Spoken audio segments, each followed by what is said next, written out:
So shall we begin? I'm sorry? Shall we start?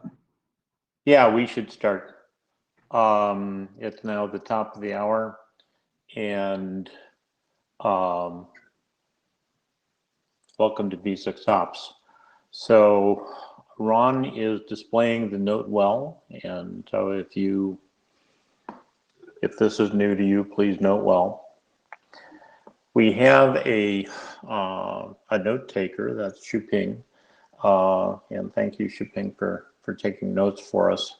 We don't have a Jabber scribe, and I note that there's at least one person who's following us by Jabber. So if somebody would please open Jabber and act as a Jabber scribe, I'd appreciate that. We have at least two on Jabber. Okay, so now moving ahead, Ron, you want to show the agenda?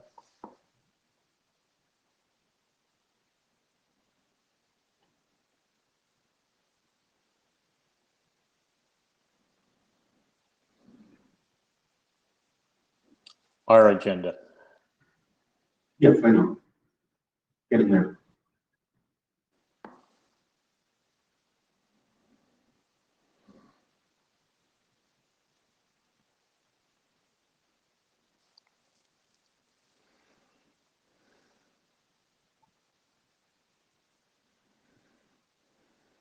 Here we go. Okay, there we go. Okay, so we have a relatively short agenda this time compared to some that we've had. The IETF 109 meeting was pretty well jammed, which was unfortunate. But so Ron and I have a few comments on chatter regarding IPv6 in the IETF. And then we have 4 talks. The first one relates to a hop-by-hop options header, which is being discussed in 6-man. The question there is basically whether V6OPS has any input to 6-man that might be useful. We have a talk on deployment status, a talk basically imported from TCPM.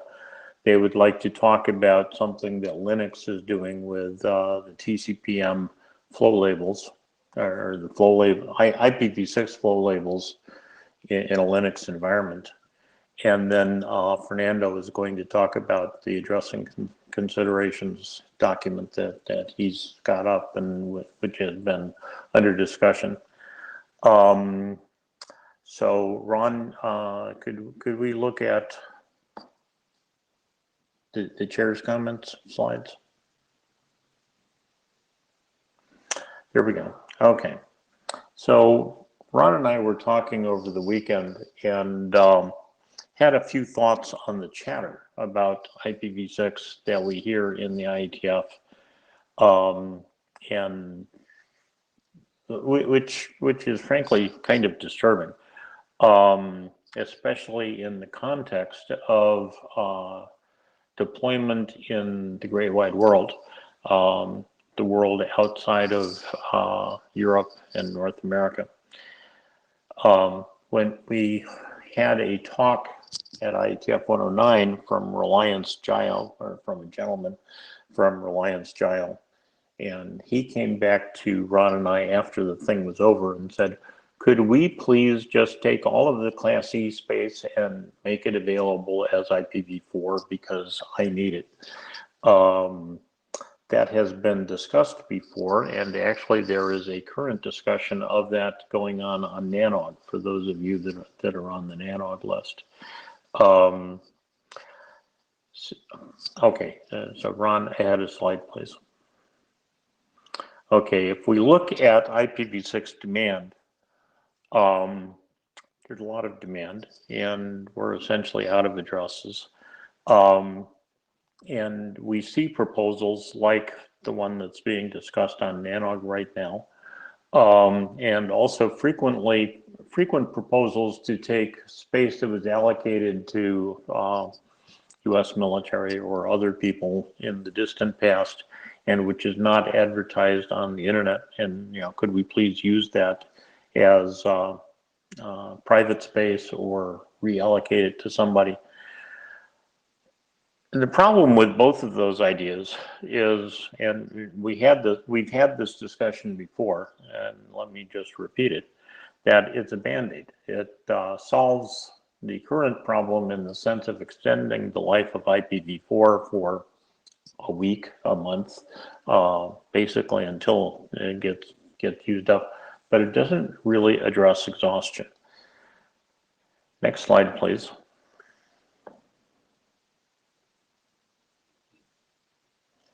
Okay, now if I look at IPv6 traffic, and in this I'm using a tool that was put up by Eric Bink, and in this particular case uses Google data. He can also get the APNIC and Akamai data, and there's other people that put data about internet accesses on the web. I made this slide yesterday, so this is as of yesterday. Google indicates that 77 countries are using native IPv6 for greater than 5% of their accesses to Google services. Now, obviously, that means that there are some that are kind of just getting started. There are a few that Google actually sees more IPv6 than it sees IPv4. And the vast number in between. In doing this, there's, I don't know, an interesting difference between sources. Google and Akamai, if you ask them what they see, they're talking primarily about accesses to their CDNs. If you ask APNIC, you're talking about traffic that actually went over the internet backbone. So when somebody uses IPv4 or IPv6 to communicate, what that means is that both they and the entire path of equipment in between the two endpoints are running IPv6. This tells me that we have actually pretty wide deployment. Next slide, please.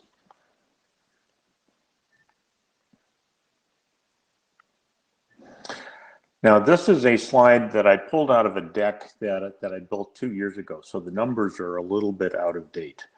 But a Central American country wanted to build a greenfield network, basically as an NREN. And they had a proposal, they had multiple proposals to build it using IPv4, and they had at least one proposal to build it as an IPv6 network. And in looking at the cost of doing those, quite apart from equipment and software and actual services of running wires around or fiber or whatever would be involved, looking just at the cost of the addresses, building that network using IPv4 would cost them multiple tens of millions of dollars. Building it out of IPv6 cost $2,100 annually as of 2 years ago. It may have changed since then. And the point being that whenever I'm talking with somebody about IPv6, they say, "What's the business case?" And to me, this looks amazingly like a business case. It costs less money. You can save an awful lot of money by running IPv6. Next slide.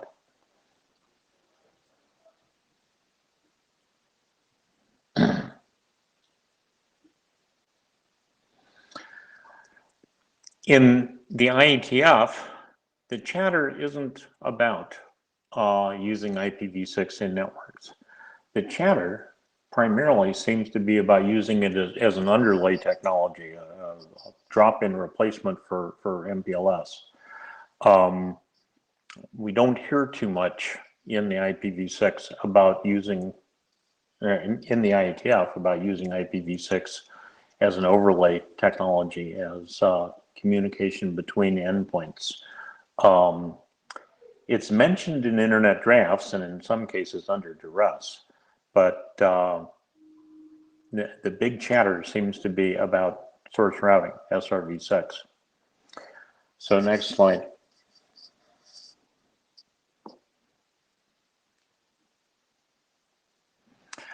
So Ron and I have a question, kind of about IETF discussions and the chatter. IPv6 in the overlay was instituted in the early 1990s to address shortage. And in fact, that there aren't enough addresses around in IPv4 to do the job. Now we see IPv6 in the overlay in ISP, residential, and other networks, and we see its utility in some applications like web browsers and such. We don't usually see it in enterprise networks, and it isn't universally in applications. And it's not obvious how IPv6 in the underlay addresses the problem of address-based scarcity for developing countries, for people that are looking for address space. And so the question that Ron and I found ourselves asking ourselves is, are we collectively doing something wrong?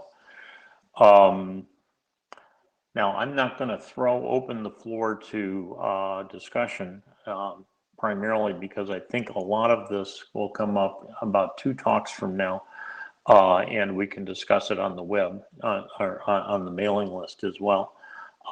But something I would like us to think about is, are we, the IETF, doing something wrong in our discussion of IPv6 and IPv6 deployment?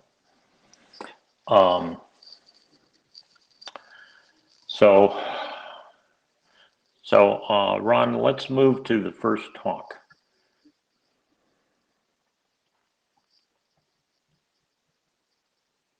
Okay, back to meeting materials. Sorry for the slowness here.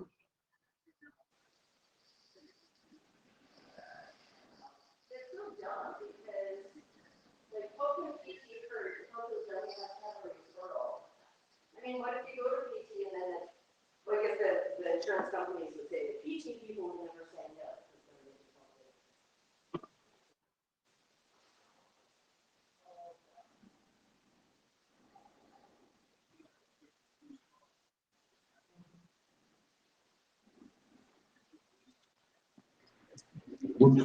Not what I wanted. And go down the bottom. There you go.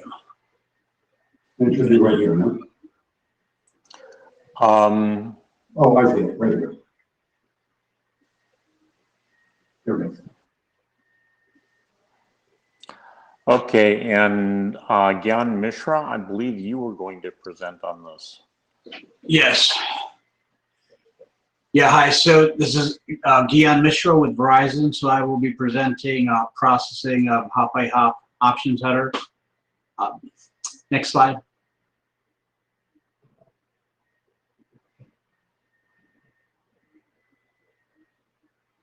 All right, thank you. So the motivations. So the HBH options header is a valuable container for facilitating new services. So the hop-by-hop processing behavior is very desirable. It's something that's, that I think overall, I think in the industry, and we're seeing a lot more, I think, new features such as segment routing and others that are now starting to, or other, I guess, flavors, I guess OM and others, Altmark, PM2D, that are wanting to look at using and taking advantage of the extension header capabilities with and utilizing HBH options, and then the power behind that with IPv6. So with that, so the one big issue, I guess, and that's really been industry-wide, I guess, related to HBH is the HBH options header has been rarely utilized in current operator networks, and the problem is operators have been really reluctant to actually allow HBH into the network, and just with that separation of control plane and data plane, and having traffic that should be processed in the forwarding path having to be punted to the control plane, and that impact of traffic, being forwarded and having to get rate limited or pushed down to the control plane, possibly impacting the management plane. So that has been a worry for operators, just historically, and it just has been an overall really historical problem that's existed, that's really prevented HBH options and even destination, header options from really getting off the ground just due to that possible impact. So the main purpose here is breaking the endless cycle that's resulted in the HBH, really becoming a DOS vector. So that scenario where you have an HBH header, valid, options, that are packed with valid HBH options, but now because the HBH is a DOS vector, most operators being reluctant and afraid of that cross communication from, something that should be in the forwarding plane now being punted to the control plane and impacting the management plane. So that's just been a really historical issue, and now being able to develop and being able to use the HBH header, it's really impacted that development.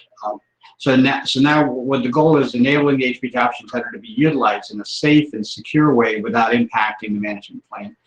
Ease of deployment of new HBH-based network services in multi-vendor operator network scenarios that can now be deployed without operational impact. Next slide.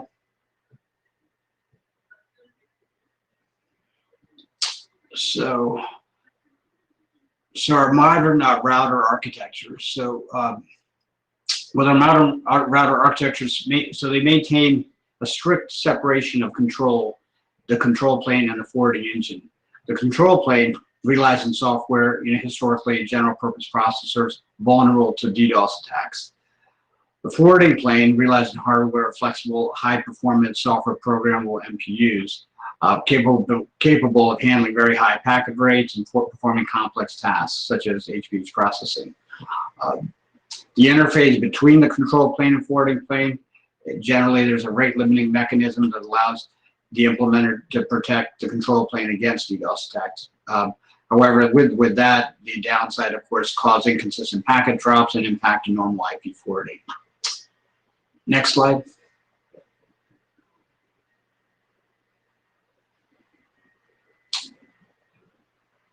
Common implementations. So the value of the next header field in the IPv6 header. So the trigger for the default processing behavior of the HBH. So common implementation. So once the device receives an IPv6 packet with its next header field set to 0, they'll be directed to the slow path. So the option type. So the option type of each option will be examined before the packet is sent to the slow path. So in most cases, such processing behavior is a default configuration and can't be changed. So that's really been the general. As soon as that HBH header is received with that type 0, it's generally, and this has just been a common behavior across most ASICs, fixed function ASICs, where as soon as that packet's received, got that HBH option 0, it's forwarded to the slow path. Historical reasons with that, HBH options were not yet really well understood by operators as well, and throughout the industry. And flexible fixed function ASICs performing proprietary functions were not so capable as they are today with modern software programmable MPUs that can forward at line rate in the fast path and still be able to perform complex tasks such as HBH forwarding, options processing without having to punch the slow path.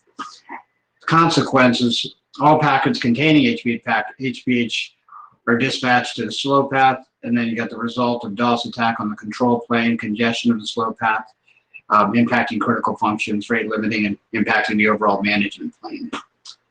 Next slide.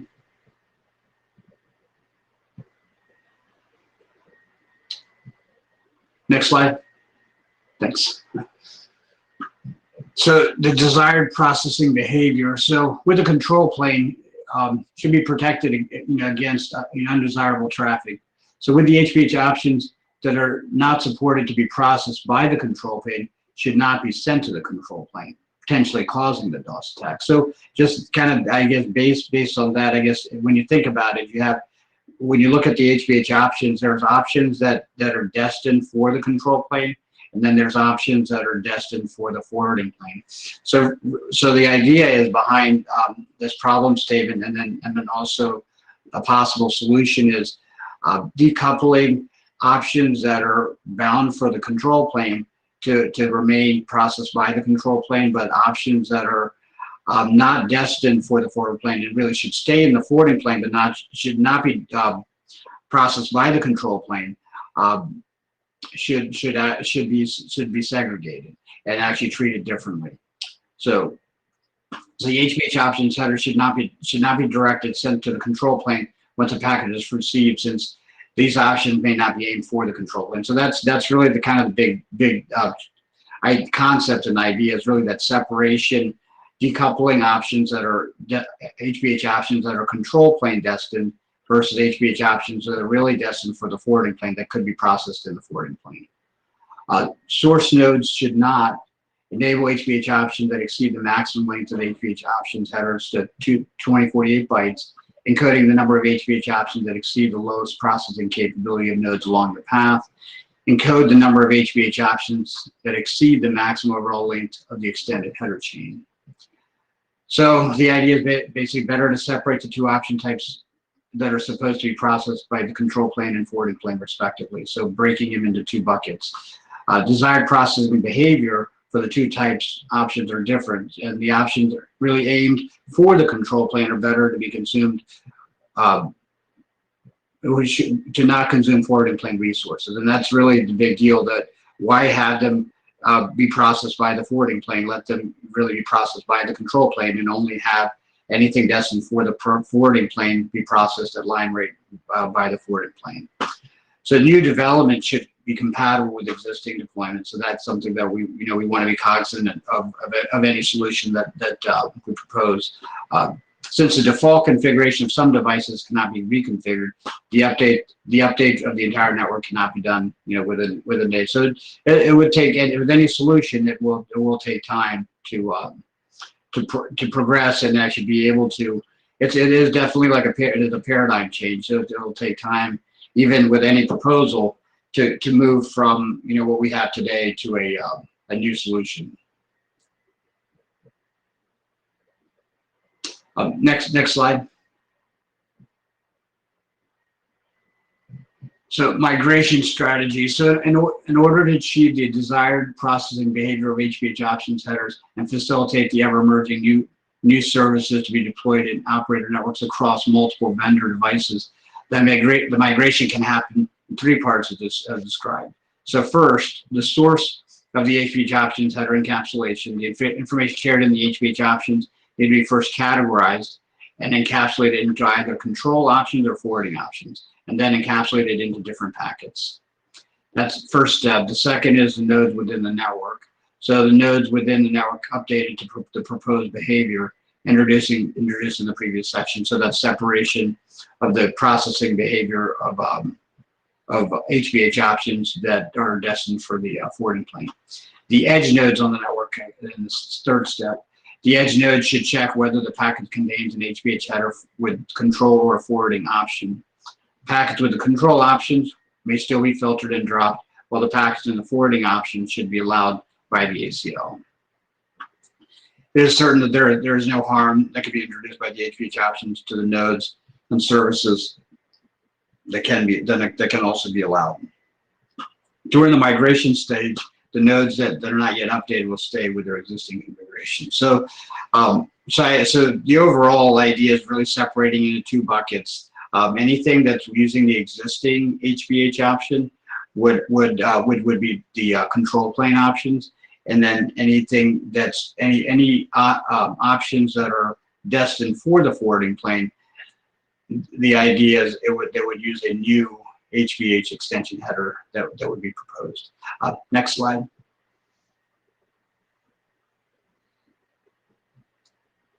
Next slide. Sorry. So we would like to ask for workgroup adoption. We've proposed this on the last IETF. by Shuping, and we would want to get feedback and comment from the work group, and based on this concept and ideas and thoughts on work group adoption. Excuse me, Fred, So- could you put me in the queue? Sure.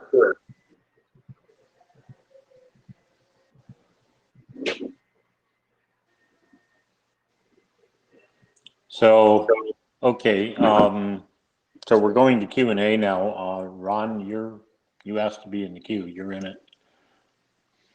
Okay, Guion, thank you for this work. It's parts of it I think are very important, but we probably need to do a little dissection on it because of working group charters. Understood. There is part, there is part of this work that falls within V6OPS charter. That is that we have a hop by hop option. We would really like to use it and we can't for the following reasons.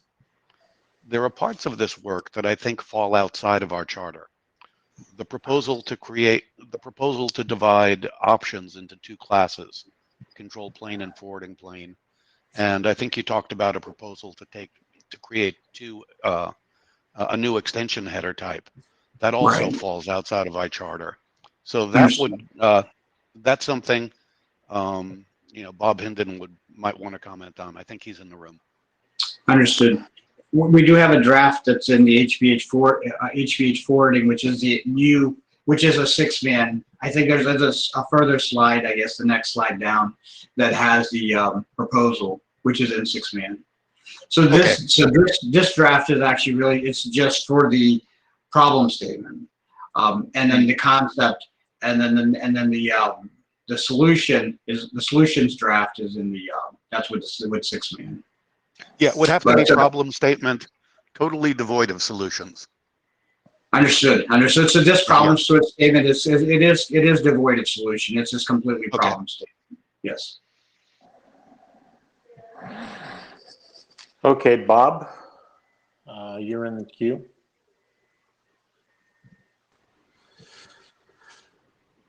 Hi. Yeah, I mean, I've read the draft, and first I'll disagree. It talks about two different types of options, and that is a solution, not a problem. I'm very supportive of the problem statement part of this. I agree that it would be much better if hop-by-hop options worked and were useful. I've proposed one for path MTU discovery. There could be others. And I actually have a draft that will be discussed in 6-man on Thursday. That's a different approach than what this is alluding to. I think that we need to make hop-by-hop processing simpler and sort of reduce, and basically they should only be processed in the fast path, or I forget what. Yeah, I use slightly different terminology. And I personally think that first of all, IPv6 since forever is very clear there's only one set of hop-by-hop options, not two. So that's a fairly big change. But I think the notion of creating another option container with hop-by-hop is going to just make things more complicated and will not solve this problem. I think it's going in the wrong direction. The draft I will talk about tries to make it simpler, but with the same goal of making hop-by-hop options usable in the operational internet. So I'm very, very much supportive of V6OPS doing a problem statement draft. But as Fred said, it needs to be devoid of pointing to particular solutions. That's owned by 6-man. Understood. Thanks, Bob. You're welcome. Okay, Shuping, you're in the queue. Shuping.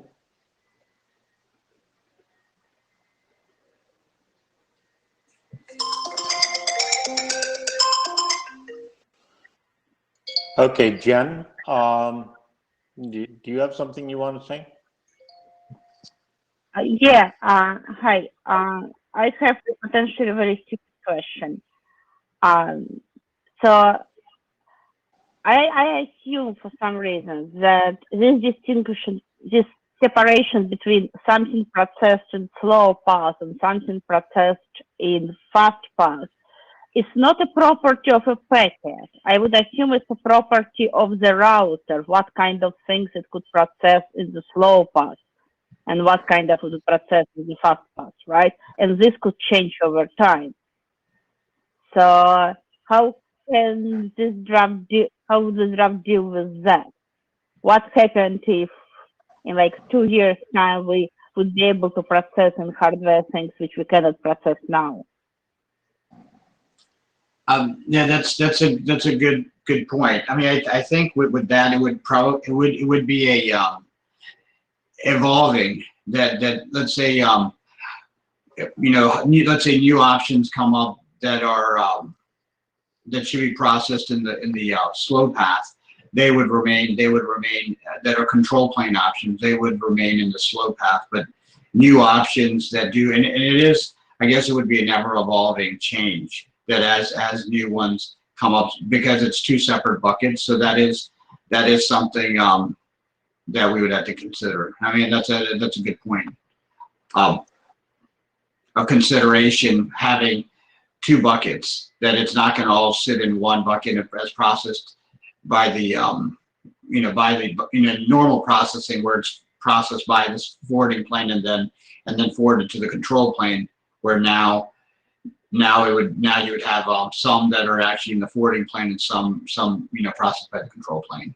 I think the one way to look at it though is that if you have with these two buckets, if you have options that are, let's say, existing options and anything new, they would stay status quo, that there would be no change. But what would actually change is anything new that comes about that actually requires line rate processing and processing in the fast path. And that's really the idea, that keep status quo anything that requires control plane, and that would be like legacy. Anything that exists today that's control plane, and anything that new that comes up would stay as is. It wouldn't change. It would be processed by the existing HBH header. But anything new that comes up that requires the enhanced forwarding capability to be processed at line rate in the fast path, that would end up being decoupled and use the new options header. Let me make a suggestion that I think would clarify this particular discussion, and that is, please ditch the words fast path and slow path, because that's not the question. The question is forwarding plane versus control plane. And if you make that clear, then this discussion becomes an awful lot simpler. Okay. That's I appreciate that. That's helps with the discussion. So control versus forwarding plane. Thank you. Yeah. As far as with this draft and workgroup adoption, what are your thoughts as far as the problem statement? As you had stated, I think this draft really, it should be devoid of the solution. So maybe just really for this, I think discussion really focusing really just on the problem statement really makes sense. As this draft and V6OPS is really the problem, and understanding the problem and consensus that this is the problem that we want to address and move to be able to adopt this as with the work by the work group. Well, yeah. So looking at the charter, as Ron points out, the charter allows us to develop problem statements and send them off to other working groups, 6-man being an example, and allows us to comment on things, give an operational viewpoint on things that are discussed in other working groups. And so this draft, from a problem statement perspective, does that, and that's good. What I would suggest is that the draft be reworked a bit and literally be a problem statement, and then we can discuss on the list whether it should be adopted. But with the current solution stuff that's in there, I don't think we can't adopt it. Understood. I would agree that we do have a real problem. We have so many proposals in which we need a few more bits in the IPv6 header. The right way to do that is to use the hop-by-hop extension. But because hop-by-hop extension isn't a viable option, we're finding, ways to shoehorn it in the flow label or shoehorn it, someplace else. So we do have a real problem. We really need HBH back. Well, this is, and by the way, I'm speaking as an individual contributor. Now, speaking as a chair, to keep this draft within the scope of V6OPS, we need to make sure that what we produce is a problem statement, totally devoid of solution. So it does need a little bit of scrubbing. Yeah, understood. So so we can do that. Update the draft and really make it completely devoid of a solution, and then take it to the mailing list to review. And I think that's really the focus. So, and as far as the solutions, as you had said, Ron and Fred, we can take that. That's really on 6man. But that's really, it's completely separate from really this. Right now, really the main focus is the problem statement, which is, it is definitely a real problem, and being able to really leverage the HBH option, which I think operators, and there's so many use cases that could really take advantage of this. So it's definitely a problem that needs to be solved. So appreciate the feedback. Okay, thank you. Now, Shuping, you were in the queue and I called on you, and for some reason we couldn't hear you. Hello, can you hear me now? I can hear you now, yeah. So okay, good. Whatever it Thank was you wanted to say, go for it. Yeah, I think what I wanted to say is I'll talk about, and I just want to confirm that we share the same goal as Bob said. We want to make the hop-by-hop really usable for the operators, and because a lot of new features really depend on it, for example, the path MTU. And currently we have two drafts, one in 6man and the other in the V6OPS. The reason we have this draft in V6OPS is about we want to have this problem statement, and this is what we really want. And to at the end of the draft, actually we revise it before and to this version, and we would like to we removed the solution part, and we can do it further with the help of the working group. Actually, the main purpose for this draft is to state the problem, and also we had some requirements for how to precise the hop-by-hop would be reasonable. And here we would like to get the help and feedback from the working group. Thank you. Thanks. Okay, thank you. Warren, you've got your hand up. What do you have on your mind? Thank you. Yeah, I'm not sure if the mic line was closed. If so, I will sit back down. If not, oh, speaking with no hats. To me, it seems that once all the sort of solution is removed from this, the only thing you end up with basically reduces down to, it sure would be nice if hop-by-hop options worked. And the reason that hop-by-hop options don't currently work isn't that vendors are inherently evil, although some might be. It's because it's hard to implement a lot of this in hardware, and you don't really know ahead of time what routers along the path might have done so. So there's also, it's really hard without knowing all of the vendor implementation details to be able to predict what will actually work correctly in the forwarding plane or fast path, whatever you want to call it. So I don't entirely understand how anything's going to work with this, other than saying, this new thing which I'm writing, I really, really, really want to work on the forwarding plane, and I certainly hope it does. I don't think when any of the current hop-by-hop options were created, the desire or plan was that they don't work properly because they get bumped to the control plane. So I don't really see how this is going to change anything, other than sort of hoping or wanting a pony. Thanks, Warren, for your feedback. I think, with the problem statement, I think as Shipping mentioned, I think, and the feedback from Ron and Fred, we'll focus on the problem statement and really the problem, which is definitely a issue, to be able to use the HPH option and make it really viable. I think to get from like point A to point B is not easy, and it is fairly complicated to get there. As there are the chip vendors and operators, and there are a number of variables involved to be able to make HPH options really viable. So it's not as simple as that. I think the solution is fairly complicated, as there are a lot of variables. But I think as far as the problem, I think it's something that's existed for a long time, and I think this is something that we want to really address and with this draft. So it's made aware, within V6OPS that we have that set in stone, that the work group and everyone agrees on the problem.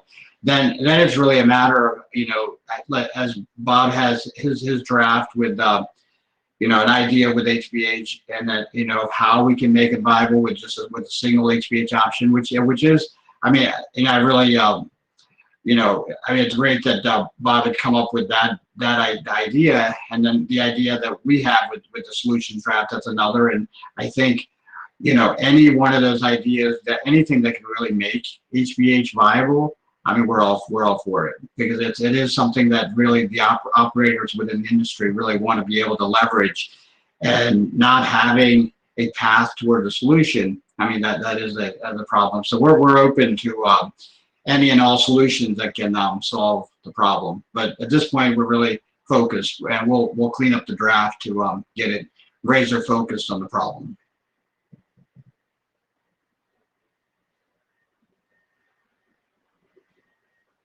Thank you.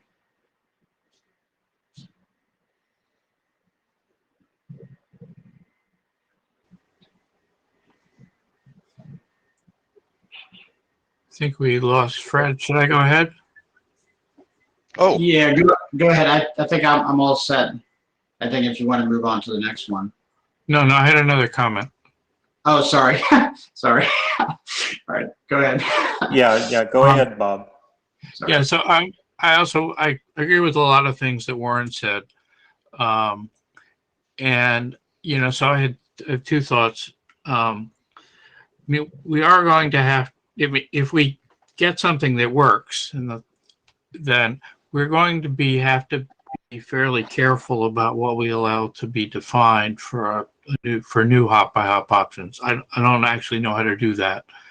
So that's going to be, because you could obviously, you may look at an existing one, and that's possible to do in the forwarding path. Yeah, I'll call it the fast path. But I could easily imagine defining new things that aren't, or at least not currently. The other thing, before Six-Man goes off and pushes something through the process, we're going to have, I think, a lot of feedback from vendors who build this stuff and operators who deploy it, that this is something that they're going to implement and then use, because otherwise it's fairly pointless. And so there's going to be, I think, a need for a lot of close coordination. We can't just write a spec, standardize it, throw it over the wall, and hope for the best. So there's going to need to be a lot of, I think, collaboration with, people who build the routers and the chips and so forth, and the operators who run the backbone networks, who would deploy this stuff. Thank you. Okay, thank you, Fred, Bob. Thank you, Bob. Fred, may I jump in for a second? Yeah, sure, go ahead. Okay, one quick last comment, arguing with Warren a little bit. A couple years ago, I would have totally agreed with what you said, but I think things have changed. Two things. First, ASICs have become more capable, so it will be possible to process some, but not all of the hop-by-hop options we can think of. The other thing is we're seeing more and more requests to repurpose fields in the base IPv6 header. We need a few more bits here and there. And as that happens, sooner or later, we're going to have to break down and make HBH work. Okay, thank you. Shupeng, you came back into the queue, and let me give you the last word before we go on to the deployment status discussion. Shupeng? And to Warren, the evil isn't the operator. The evil is about the implementation. But in the old times, when the hardware is not capable, just as Ron just comment. But the problem is when the hardware becomes capable, the implementation still stays there. It's not changed. Currently, there is no proper specifications to get the implementation. And that is the missing part. And I think the draft here, and we want to have this somehow is kind of a guide to fix that gap, to get the solution to be developed in the 6-man. Yeah, thank you. Yeah, thanks, Shupeng. Okay. I just want to make one point before we end. So in the draft, I think one piece that we had put in there, and it was in the update, and it was just related to, I think as Shupeng pointed out, one of the big problem is the chip manufacturers. But I think the thing, because there's two categories, there's a fixed function ASICs, which are not as flexible, and then you have your NPUs that are software programmable that are much more capable.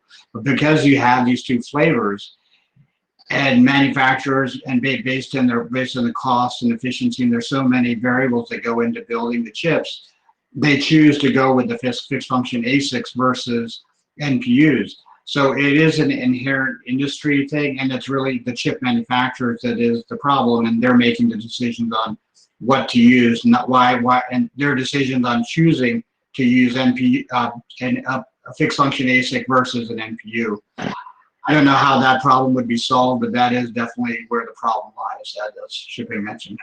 Thank you. Okay, we do need to move on. Ron has the next talk under display. And now who's presenting this? Is this Paolo? Hello, everyone. So this is Paolo Volpato. I'm with Huawei Europe, and I'm presenting on behalf of the authors you see listed in the slide. Next slide, please.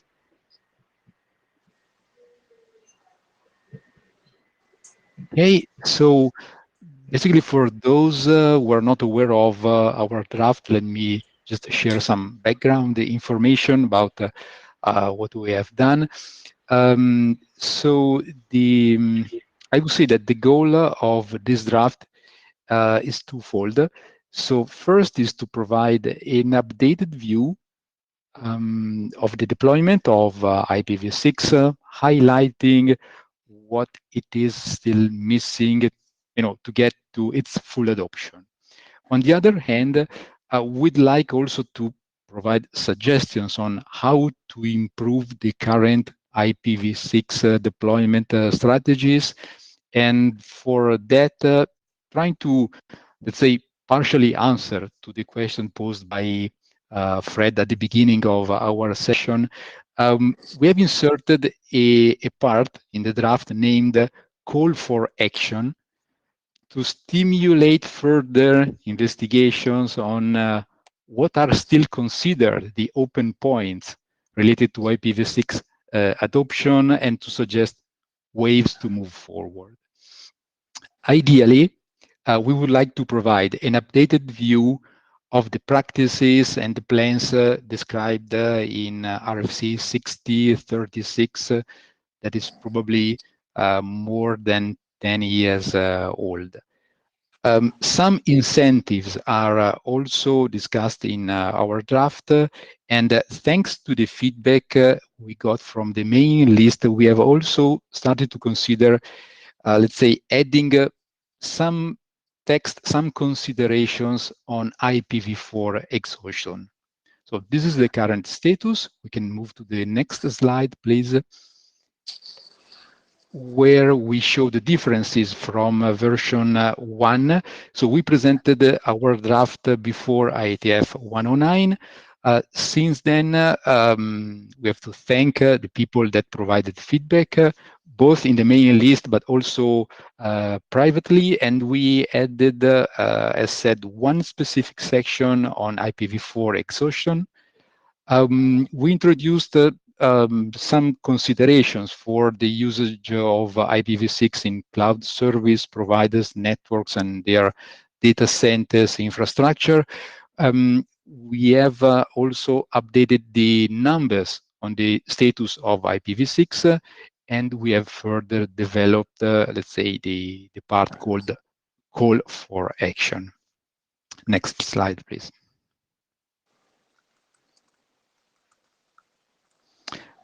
Okay, so some updated numbers on IPv6. You find all the references in our draft, but let me mention EPNIC, because we gather a lot of the pieces of information that we have reported here in our tables. So first, where do we stand with the adoption of IPv6? The number of estimated IPv6 users reached 1.2 billion at the end of the last year. And I would say worth noticing is the compound annual growth rate, which is slightly above 40% if we consider the period from end of 2016 to end of 2020. The IPv6 allocations also grew. So you see the different numbers related to the registries described in the second table. And again, it's interesting to note that despite the drop in the RIPE region, which is described in the penultimate row in the second table, the IPv6 allocations have grown quite a lot.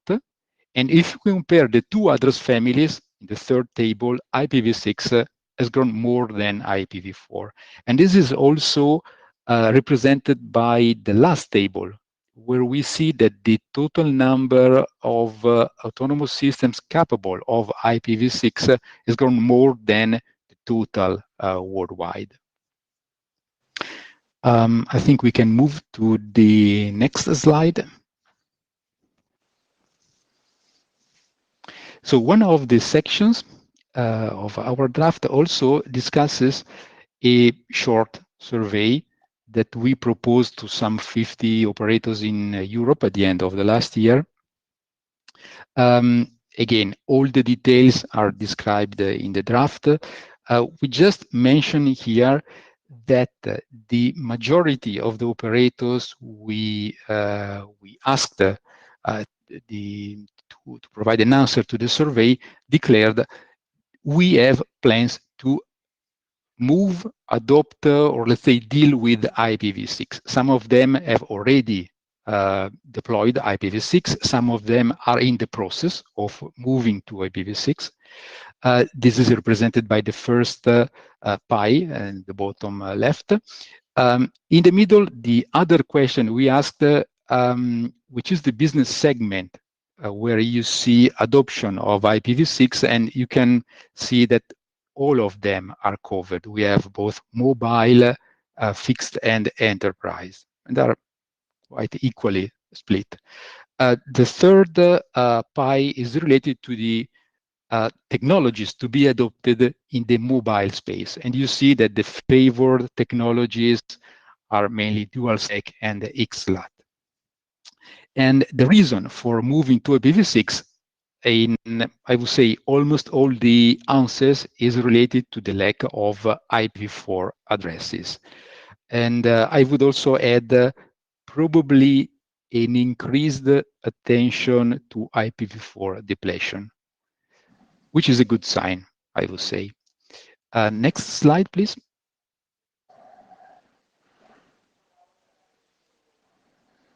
Okay.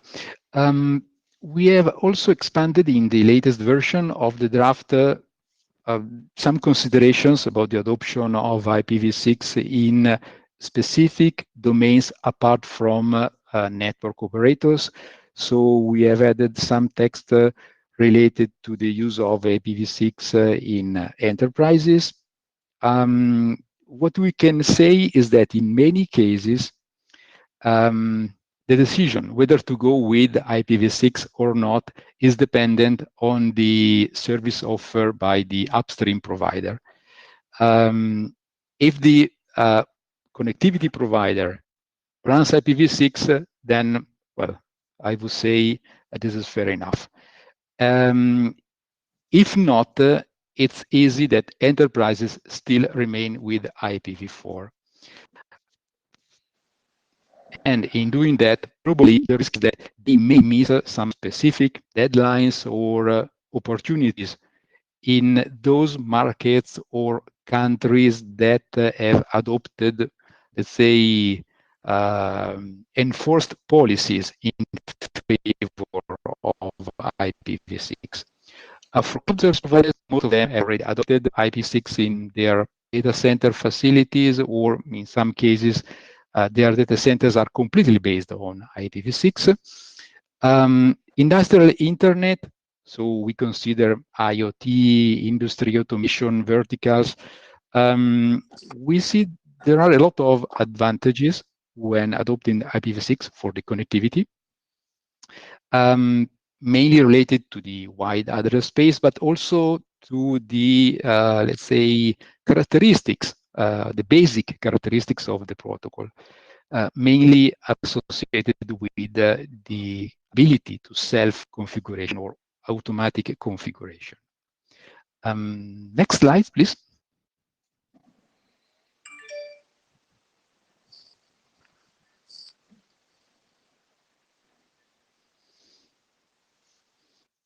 So we have added a new part dedicated to the exhaustion of IPv4. The data comes from the registries and is also summarized in a very interesting article by Dr. Geoff Houston that is referenced in the slide. So let's start with the number of available IPv4 addresses. In that article, this is summarized, which is represented by the table on the bottom left. So looking at the table, we see that we have probably some 80 million of available IPv4 addresses, considering both the really available from the registries and the reserved addresses. So apparently, if we based our assumption on the numbers represented by the table, we are approaching the real exhaustion of the IPv4 address space. There is one point. So if you have the opportunity to look at the article by Dr. Houston, there is also another chart, which is represented on the right, which details the number of unadvertised addresses. So looking at the numbers, we have probably around 50/8 or 50 class A available, which are not advertised today on the internet. So there is a question here. What's the reason for that? On the one hand, that seems good for IPv6. Probably it's could, or better, could be explained as a sign that since IPv6 is used more than before, that has freed up more IPv4 addresses. But looking at the article, Dr. Houston also, let's say, provides another possible explanation, which could be related to an increased use of network address translation. So, if so, clearly there could be an impact on the deployment of IPv6 that could be further delayed. Clearly, more investigations are needed here. Next slide, please. And we are approaching the section named Call for Action. We tried in version 1 of the draft, and we are still trying in this edition of the draft to put comments and considerations with the scope of providing arguments or even actions to support IPv6. Clearly, we could look at this section as a way to try to answer to the question posed by Fred. For sure, more needs to be done. In version 01, we touched briefly at the transition choices for service providers and enterprises, the operational aspects, something related to security. We added, let's say, more text for cloud providers and data centers. We have already mentioned that IPv6 is widely adopted. There is one point, though. Cloud providers are also active in gathering IPv4 addresses, probably to answer their business needs to provide connectivity for enterprises.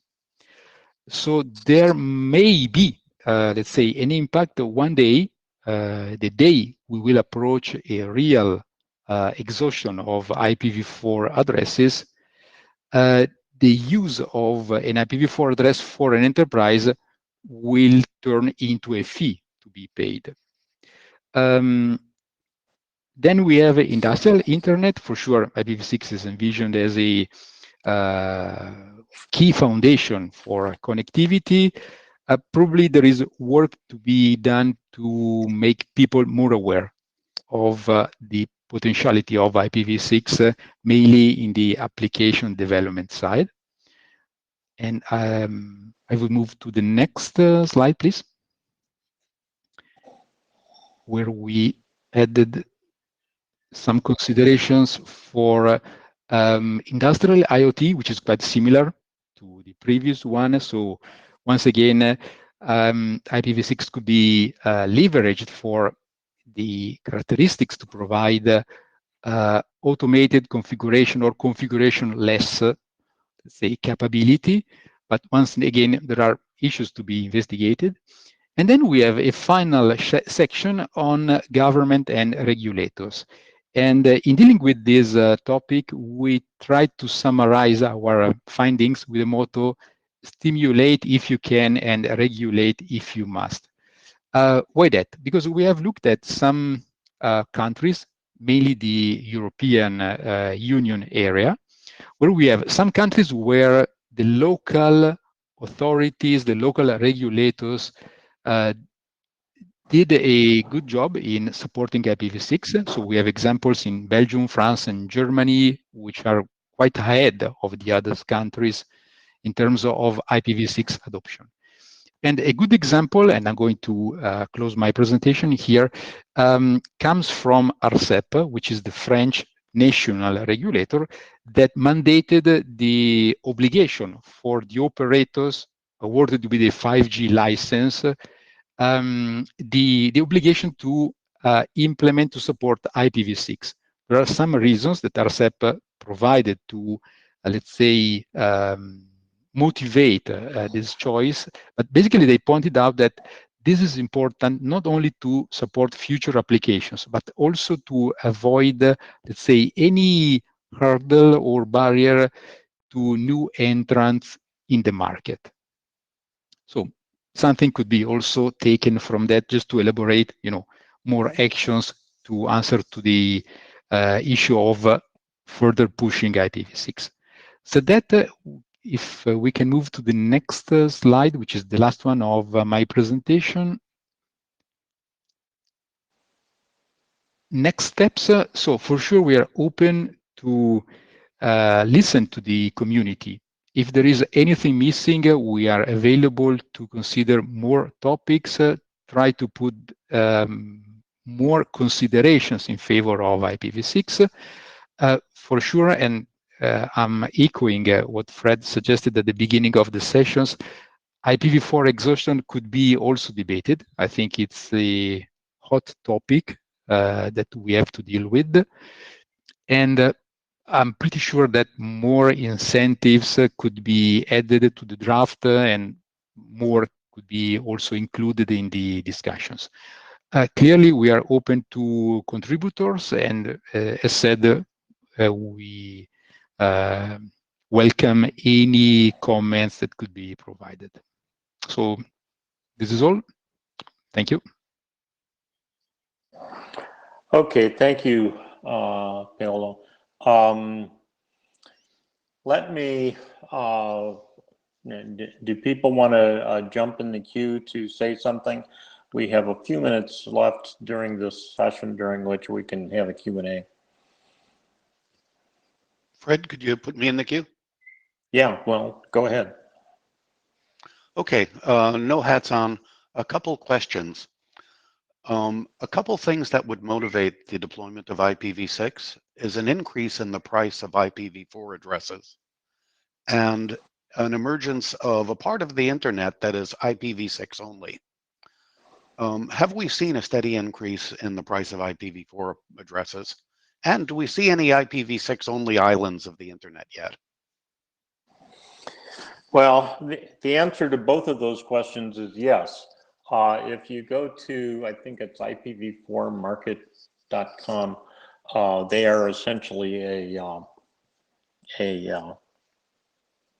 if addresses were real estate, they would be a real estate agent.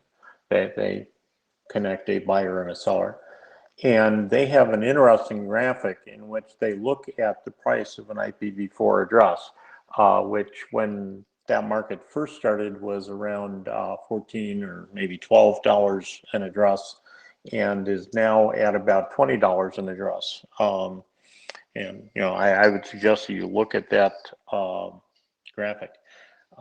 We have seen an increase in the price of an IPv4 address.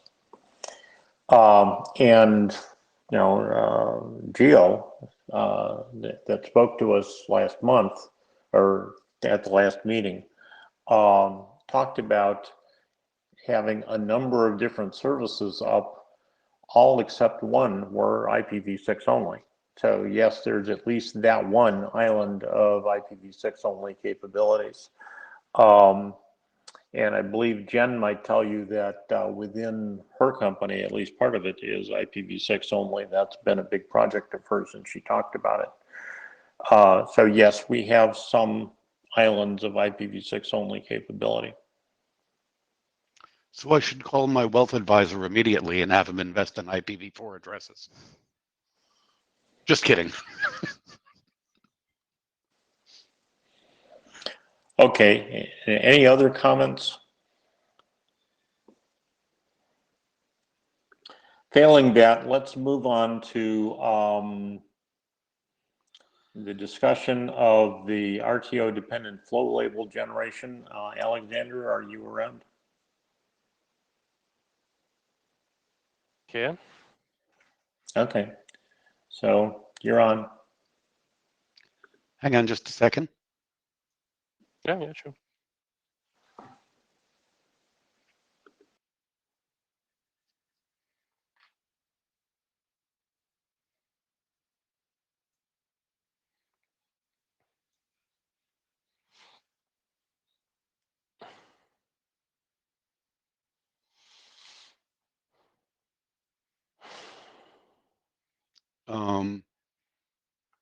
Yes, this one.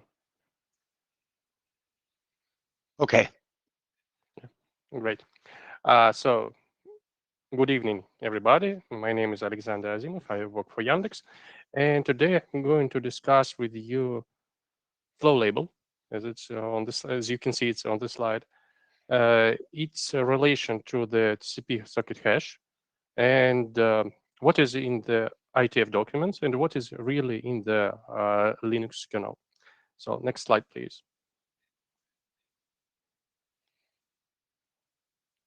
So if you ask data tracker about flow label, it will give you this kind of response. So these all RFCs that have flow label in its naming. Not all of these RFCs are related to flow label generation, but some of them are related. Some of them even look obsolete. And I'm going to make a quick recap about key statements in these RFCs. Next slide, please.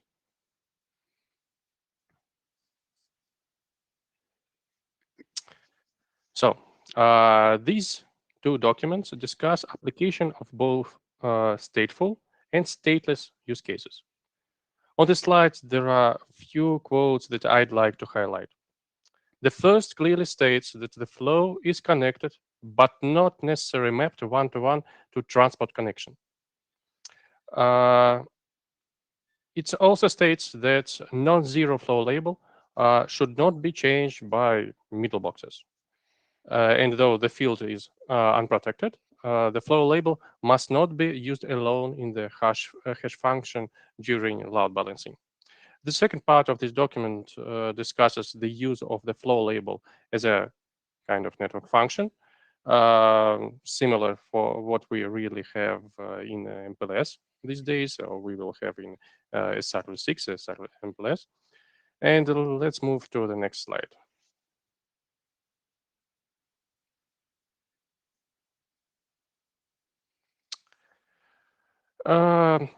This document further discusses the use of flow label as packet classification. This kind of use case brings a lot of complications and technical requirements.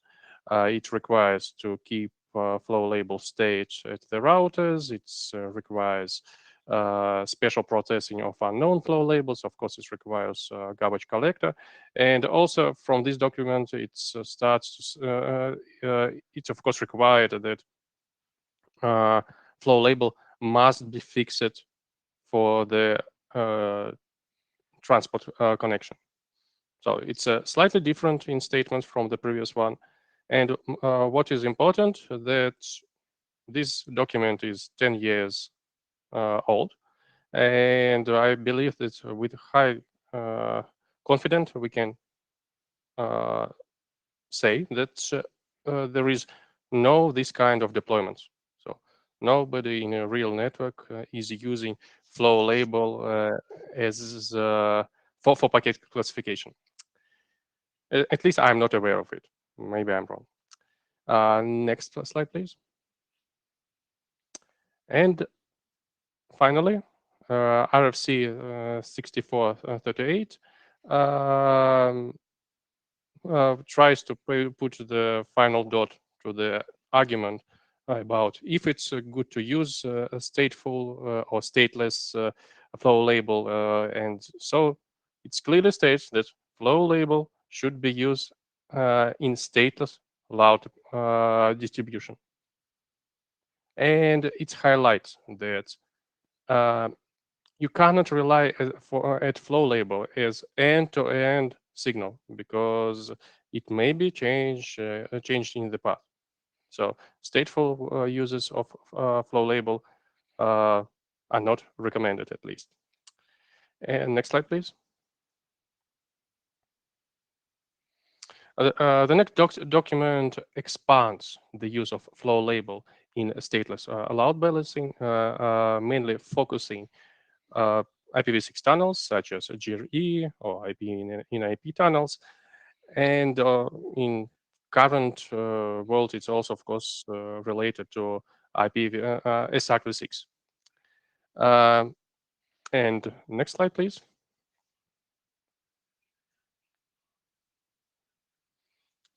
So this is the last RFC that is related to flow label generation. it is a bit out of the line. In this document, it is suggested to use flow label in stateful load balancing, but not at the level of routers, but at the level of normally we call it layer 4 load balancers.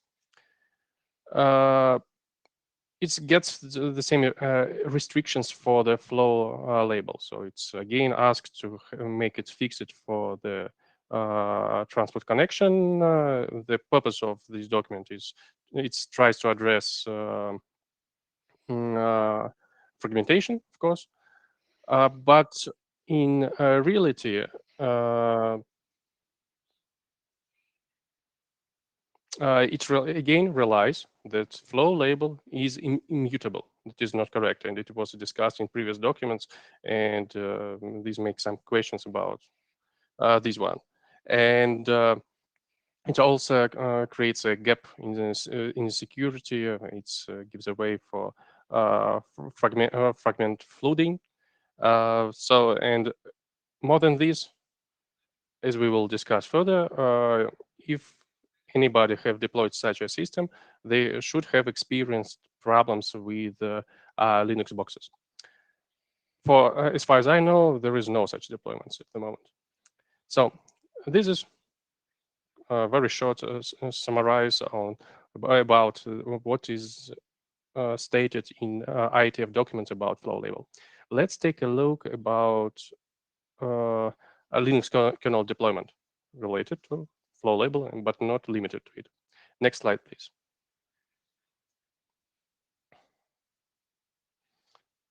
So it was 2014 when the support for flow label generation based on the TCP hash was added in the Linux kernel. It was mainly addressing the RFC 6438, so it's not about flow label only. It's about any kind of encapsulation. And we will get back to this a bit later. Next slide.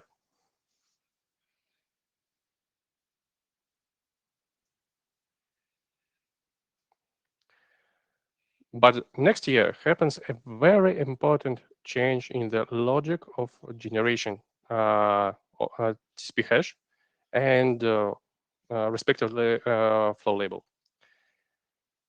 It says that TCP hash is recalculated after negative routing event. What is negative routing event? Normally, we are used to know it as a RTO timeout, and so this is very different from what is in the IETF documents. So this makes the TCP hash may be changed during the lifetime of TCP connection, and flow label may also be changed. Next slide, please.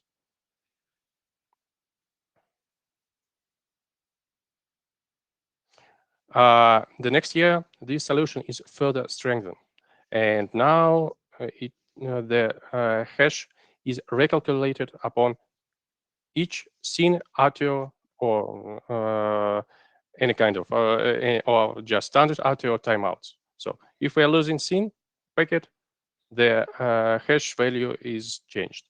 If we have an RTO timeout during lifetime of TCP session, hash is changed, and so respectively flow label is changed. Why it is that important? What is the problem that was these changes were addressing? Next slide, please.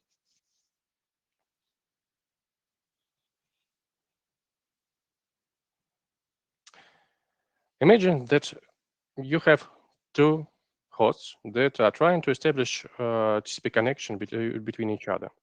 And for example, these hosts may be in data center, they may be not. But anyway, so the outage happens on one of the paths that may be used by these hosts. So in this case, let's say that there is an outage on the device S1. And the SYN packet that was sent from T1 to T2 was lost. In this case, according to the Linux kernel, the hash will be changed, and so flow label will be changed. And to redirect the second scene that will be sent from the one host to another path, one need only one thing. We need to enable flow label hashing on the ingress device. In this case, it says T1. This will give you a chance to give TCP a fantastic property. So in case of outage on one path, it will jump to another. The more alternative paths you have, the higher is the chance that your services will not be affected by the network outage. Next slide, please.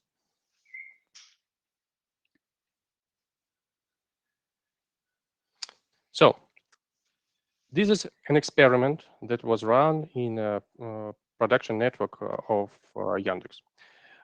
We took a top-of-rack switch, which had 4 uplinks. And on one of the uplinks, we created a packet loss.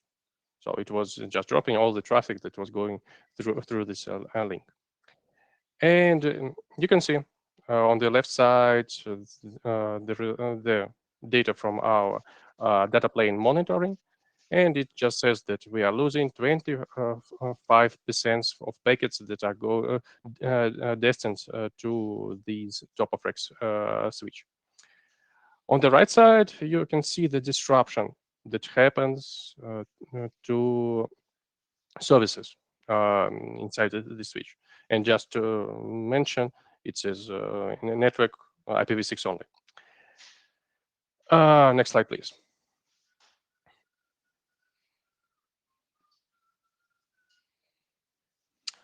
Now we enabled flow label hashing on this top-of-rack switch and reproduced our experiment. On the left side, you can see that the data plane monitoring is just the same because it's not aware of TCP, it just sends packets, and so it still sees 25% of packet loss.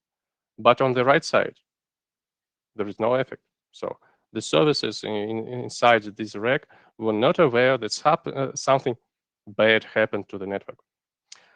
Of course, you need to make some additional configurations. You need to change values of RTO timeouts, but it will not be possible without these changes of flow label during TCP session lifetime. Next slide, please.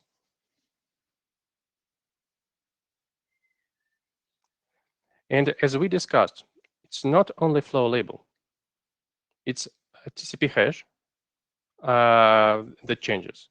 And there are dependencies for this TCP hash in Linux kernel. So it's flow label, and every other kind of encapsulation. For example, upon RTO, it's the key fields in GRE will be changed. It will change also source port in the UDP encapsulation. And if, for example, you will use any kind of IPv6 encapsulation, it will also affect the flow label of the outer header. Next slide.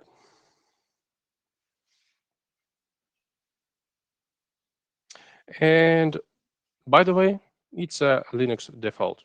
So the default behavior is to use this kind of flow label generation. So at the moment, we have some Linux kernel developers that enriched TCP over IPv6. It works only on top of IPv6. It's not working for IPv4, of course. Enriched it with self-healing capability. But if it was all that great, I would not have created these slides, and you won't be suffering from my Russian accent. Next slide, please.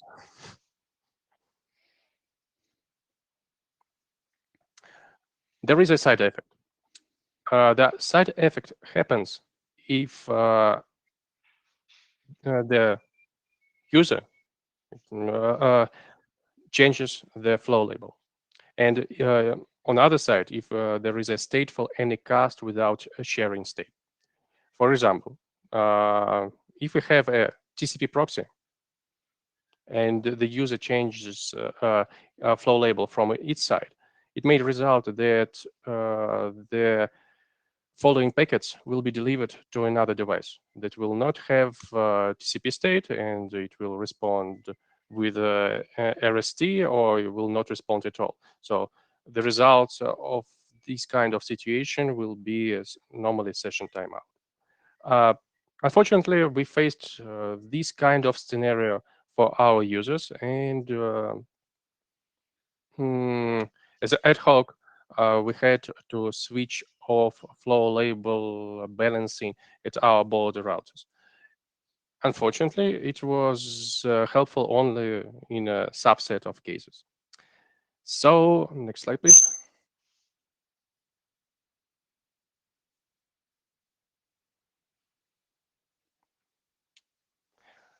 The good thing that it can be fixed. So, normally we have two sides of TCP session. We have client that sends SYN. We have server that responds with SYN ARC. And this kind of problem can occur only on the side of the client. And so we can keep the behavior of the server as it is now in the Linux kernel. So the server can recalculate its TCP hash and thus change flow label after each RTO. But on the client side, it should be switched by default. There must be a knob to enable it in the controlled environment, because, for example, in data centers where you know where is anycast and where is just a unicast addresses, it's safe to use it, but you should know where to use it properly. Next slide, please.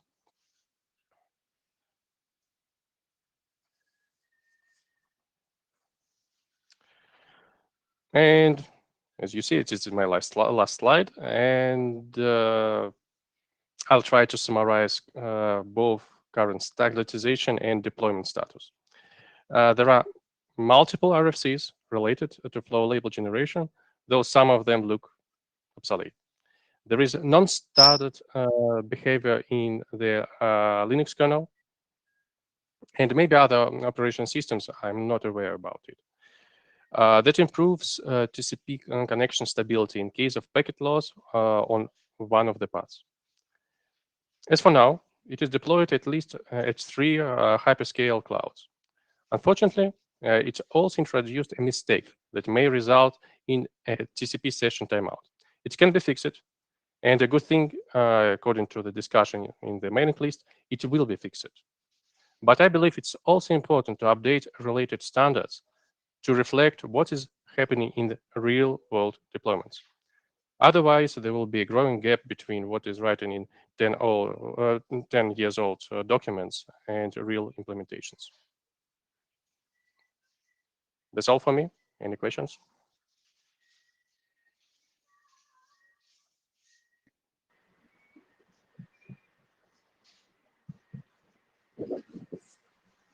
I think Fred got disconnected. Oh, okay.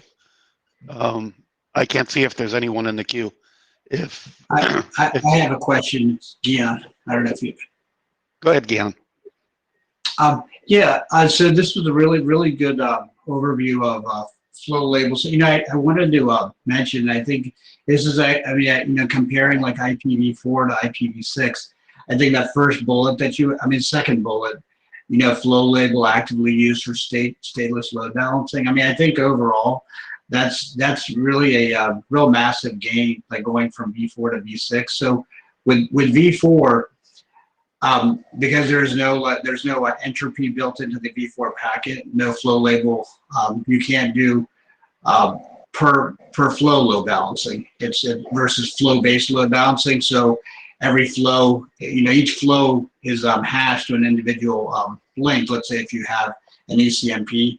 So really the huge gain with and it's really overall for IPv6 deployments for operators, that if you move towards IPv6, being able to take advantage of that stateless load balancing is a real massive gain. With that, in your testing that you've done, have you tested across different vendor boxes, like I don't know, Cisco, Juniper, Arista, and whatnot, that they all support stateless load balancing? Because that uniform load balancing that you can get with the flow label, it is a massive gain for operators. So thank you very much for this very positive comment. Yes, we tested flow label balancing on different devices. There were devices that were not working properly.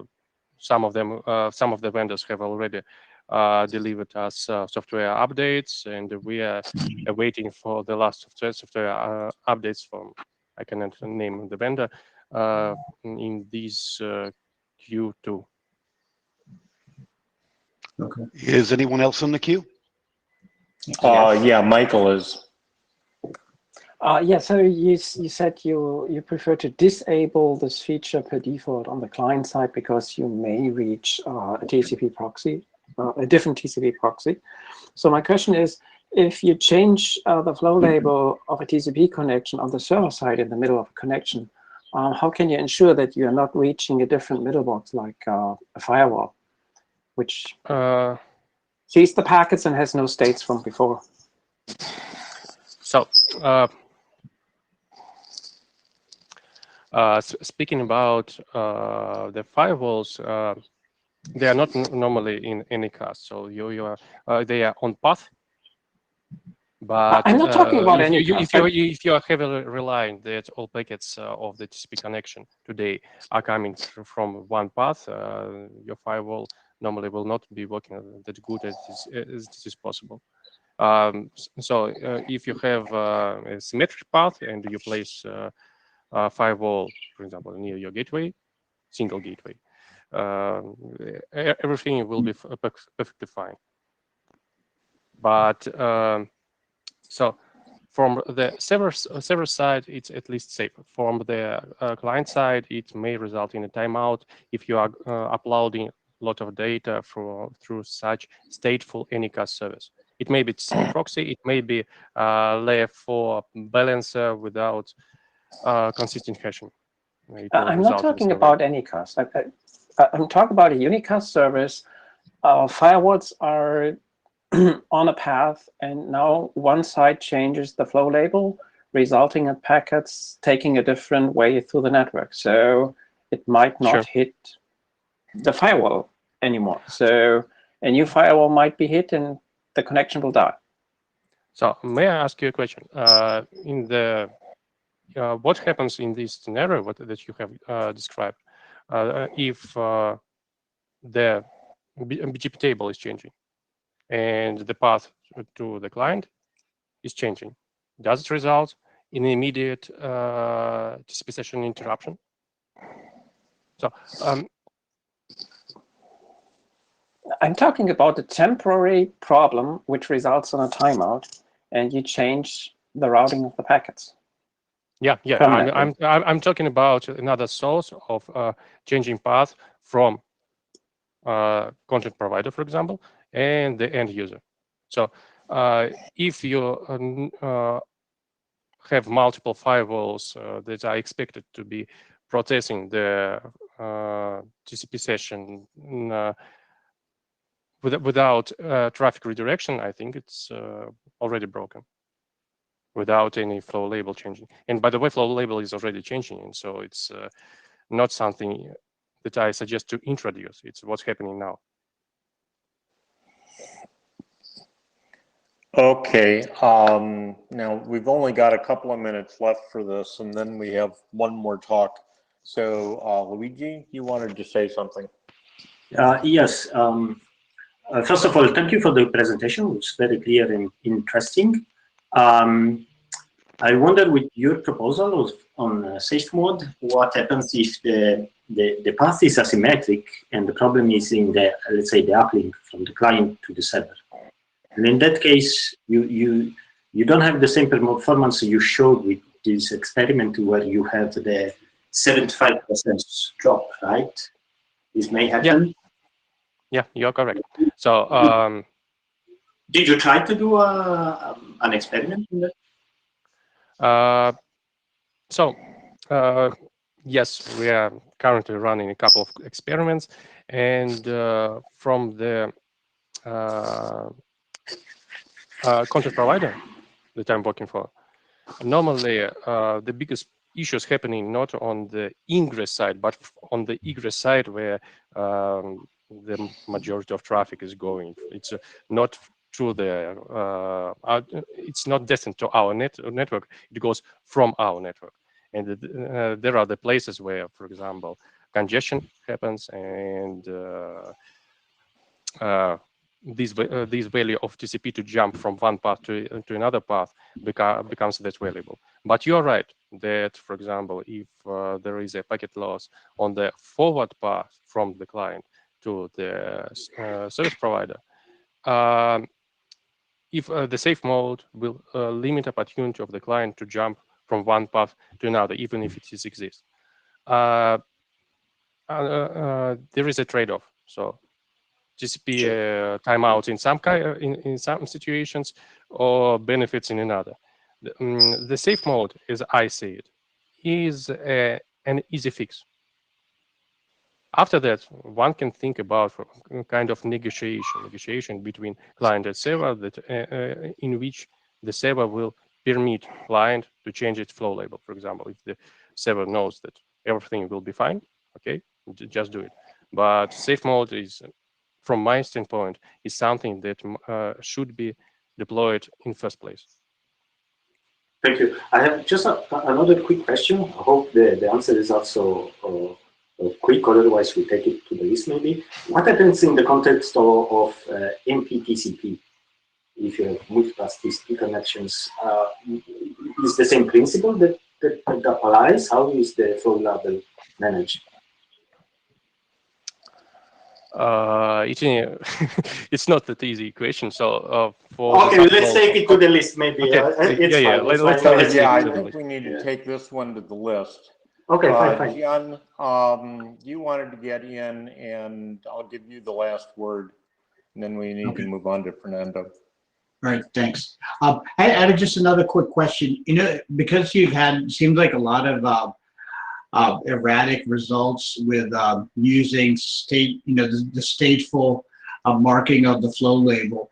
Is there a feature, I guess, probably from an operator standpoint, maybe it makes sense to like let's say with QoS, you could actually have trust the flow. Is there a way to like remark the packets on a switch so the flow so you unmark the packet so the flow label is not set?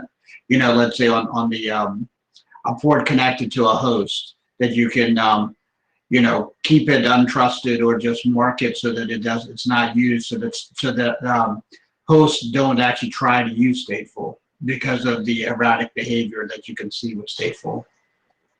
Thank you. I'll try to answer this question, though I can't say that I've followed it fully, but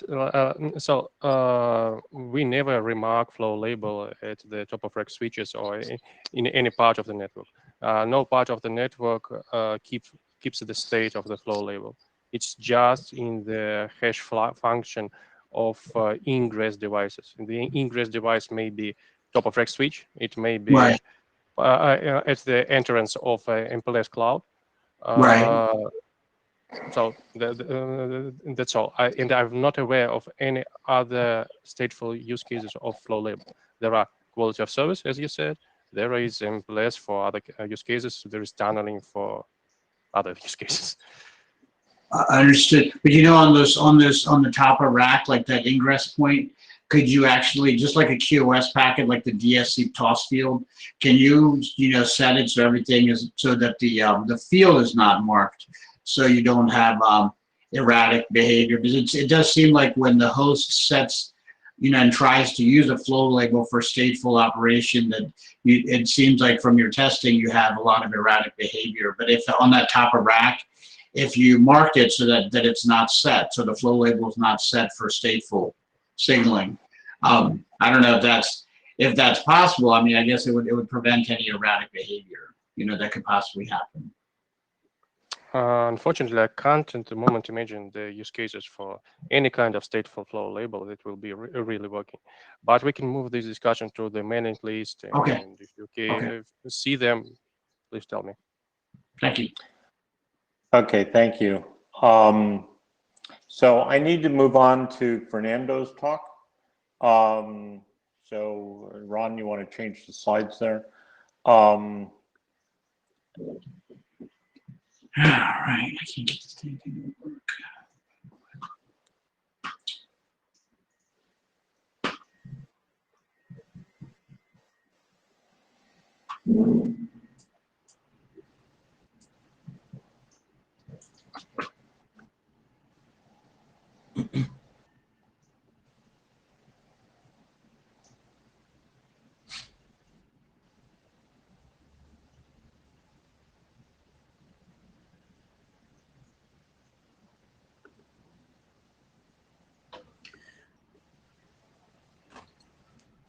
Good. Can you hear me? Yeah, I can hear you. Okay. So I'm Fernando Gont, and I will be presenting this document on IPv6 addressing considerations. Next slide, please. So what's the goal of this document? Essentially, this document tries to do three different things. The first one is to perform an architectural analysis of IPv6 addresses, try to figure out what are the the properties that they have and what are the implications of such properties. Then we try to analyze the extent to which IPv6 addressing is currently leveraged. And finally, what we do is try to do a gap analysis, that is, try to find out what things are missing for us to be able to fully leverage IPv6 addressing. Next slide. So when analyzing the address properties, we came up with a few different categories. The first one is that of scope, which is actually formally defined in the IPv6 addressing architecture. Essentially, the scope is the network span where an address uniquely identifies a network interface. Okay. As a consequence of that, you can say that the scope has an implication on reachability. Reachability will always be smaller than the scope of the address. And there are implications of the scope. For example, if you were meaning to offer a service only on the local link, but instead of using link local addresses, you use global addresses, then that service would be exposed to a larger part of the network than necessary. It also has implications on address stability. For example, for the particular case of global addresses, if you have provider-dependent addresses, then your addresses might change over time. For example, if your upstream renumbers. Second property that we discuss in the document is that of reachability, which essentially implies more than just the scope, because it also implies, the scope does imply a limit on reachability, but there are other things that affect reachability, such as, for example, filtering policies. And the implications of reachability is, of course, that of host exposure. Okay. An address that is, reachable from everywhere, of course, means that node, that host, is also reachable, from everywhere, for example, for attack purposes. Next slide.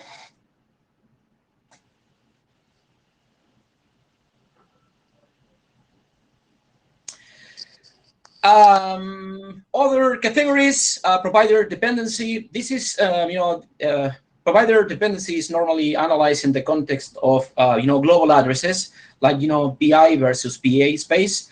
But in this case, we talk about this property like in a more general way. And essentially, we refer to this property as the extent to which an address is tied to your upstream provider. Upstream provider could be anything, could be another router in your same network, and that router might be leasing you ULA prefixes. Okay, so the idea here is, if the address that you're using depends on the upstream, then it's dependent on the provider, and if not, it's not. Implications of this, one of them is address stability, like for example, the work that we have done in V6OPS about the flash renumbering events. So if your address depends on your provider, then if the provider renumbers, then your addresses will change. And for example, in the case of global addresses like PI versus PA space, obviously it has an implication on your ability to do multi-homing. Okay.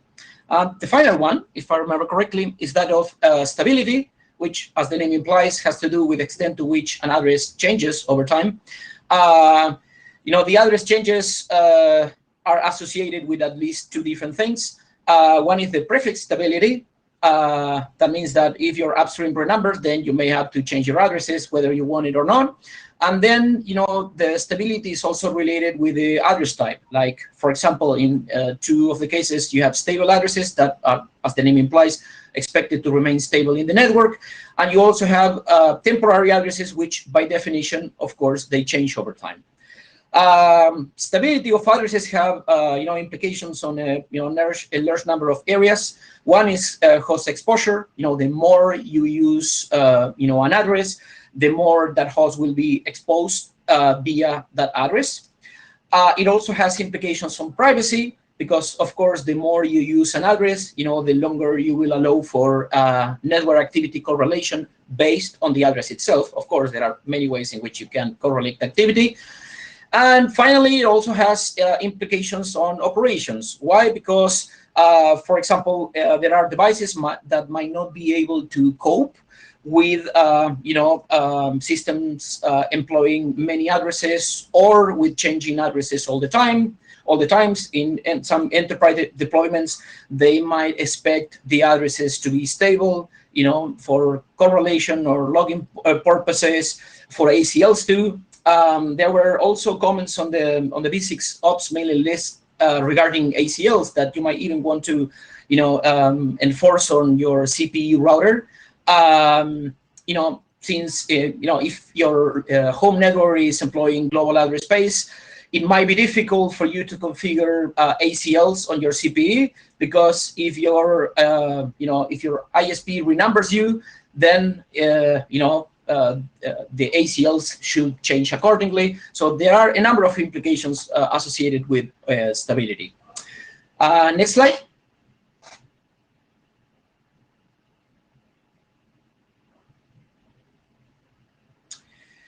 Okay, so how are addresses currently being employed? Well, when it comes to configuration, it's normally one size fits all. Like, for example, I use Ubuntu on my laptop, and I get the same kind of addresses no matter where I connect to. For example, Ubuntu will, if addresses are being provided with Slack and the HCP, it will configure addresses with both.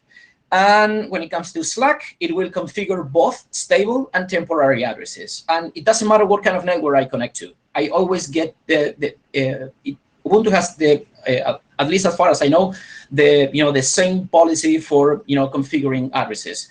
Where you might want to do something different. Okay, for example, if you were to connect to your home network, you might want to do both stable and temporary addresses. But if, for example, you have a mobile device, you might want to use just temporary addresses. Okay. When it comes to usage, it's the same thing. So the approach that is normally employed is one size fits all. So when it comes to clients, normally, hosts employ the, IPv6 default address selection, meaning that, you pick your source and destination addresses based on that RFC.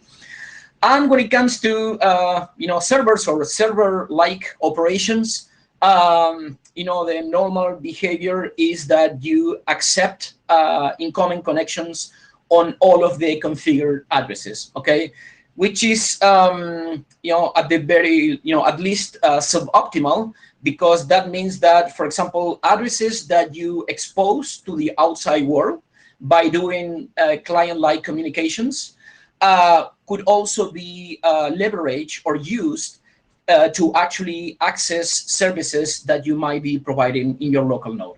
There is like a famous case of host systems that they were exposing their IPv6 addresses when using NTP to synchronize the time, and then right after doing NTP, they got port scan by using the temporary address that had been employed with NTP. Next slide.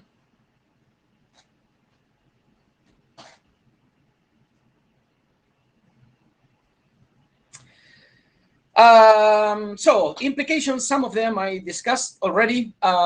When it comes to address configuration, I would say that one size probably doesn't really fit all.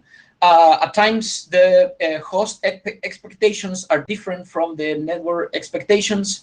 For example, a host might want to configure many addresses, which is actually a BCP right now.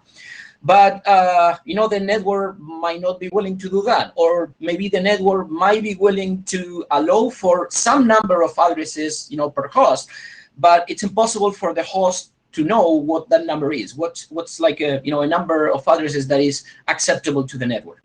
So you have a case of different expectations from the host side and from the network side. There is also the issue of Slack and the HCP interaction. For example, that's the case of my own box. I have an Ubuntu box that does 72.17 and 49.41 for configuring the Slack addresses. That is, it configures Slack addresses in a way that you take care of security and privacy. But Ubuntu, by default, if addresses are also offered on the HCP, it will configure addresses with the HCP too. And I happen to have a CPE router that leases IPv6 addresses using a predictable algorithm. So my Slack addresses are unpredictable. My DHCP addresses are pretty predictable. And of course, the outcome of that is at best suboptimal. When it comes to address usage, there are also implications. For example, an application that expects to have a long-lived session might use temporary addresses, which, as a result of that, results in the sessions being torn down. Think, for example, about the case where you want to have a long-lived SSH session, but SSH employs temporary addresses, and as a result of that, they get the session gets closed, torn down every time. You could also end up using, for example, global addresses for what's meant to be a service that is only provided on the local link. Could be the case, for example, for multicast DNS, if you wish. And there's also the case that it's what happens nowadays, that you may be accepting incoming connections on all addresses, including temporary addresses, meaning that just by exposing your temporary addresses means that you might also be exposing services that might even be meant only for the local network. Next slide. So let's go briefly through some of the gaps that we have. One is the APIs. Essentially, for the most part, we keep using the same kind of APIs that do not really allow applications to essentially signal what kind of properties they expect on the underlying IPv6 addresses. So, for example, for a client application, the application might want to signal that it wants a temporary address, or, for example, that it wants the operating system to configure a new address just to use by that application. So there's a lot of properties that an application, or abstract properties that an application could specify: scope, stability, and so on. There's probably also room for advice on IPv6 address usage, meaning that even if we have those APIs, then we should provide advice to applications developers, for them to be aware about both the API and what supposed to be the the best way of leveraging IPv6 addresses. Next slide.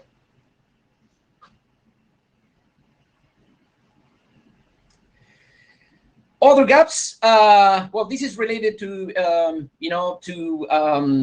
to the configuration issue that I mentioned before. It would be great, for example, to have profile-based address configuration, meaning that if you select that if you tell your system that a specific network is, say, a trusted network, you configure addresses of some sort. Whereas in other cases, you do a different thing, like, home network. Okay, for the home network, configure stable and privacy. But if I'm roaming, if I connect to an internet cafe, for example, then use only temporary addresses there. So that means that we would switch from one size fits all to, specific different profiles. Also, have improvements on how to deal with many addresses. This is kind of like, the result of conversations that we have had in 6man. For example, allow the network to convey information about, their expectations of addresses so that, the hosts and the, network can cooperate in a better way. Whereas nowadays, the host may configure many addresses, but it might hit a point where, the network isn't happy about that. There have been proposals. This is obviously work not for V6OPS, like, do work to be able to register and deregister addresses, because, so far, devices that may be on the local network, they have no way of knowing, if an address is still in use or not. And last item, have support for prefix delegation, which in some cases we don't currently have.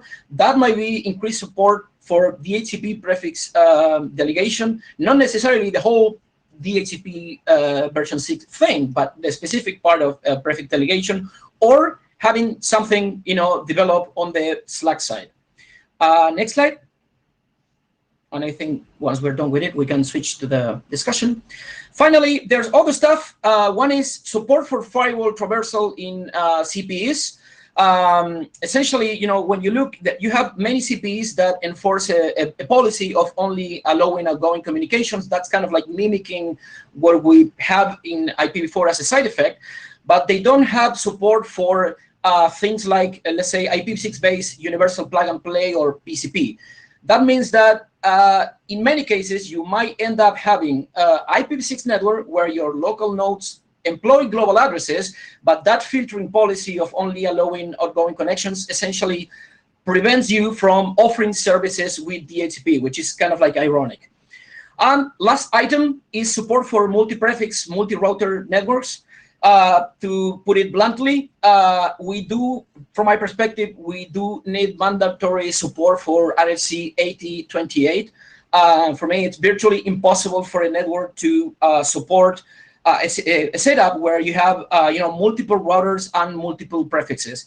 The requirement for RFC 8028 right now is a should, but from my perspective, it's like should be a must, like definitely a must. And we also need, of course, increased support of it, because the vast majority of IPv6 implementations do not really support 8028. Next slide.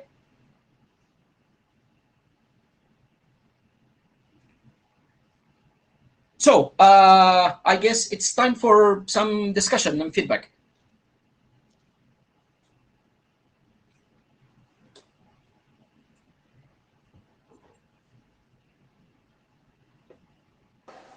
Okay, Jen, you're first in the queue, and you want to comment? Hi, Fernanda. Thanks. Very interesting document. However, I have a few comments.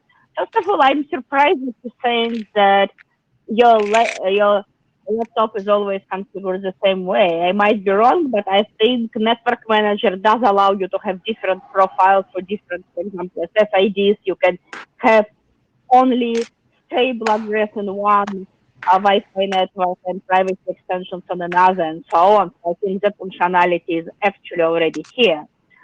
So, and I think the document actually covers a lot of different things, because I agree we definitely need an API so application could get better visibility to property of address, like temporary versus stable and so on.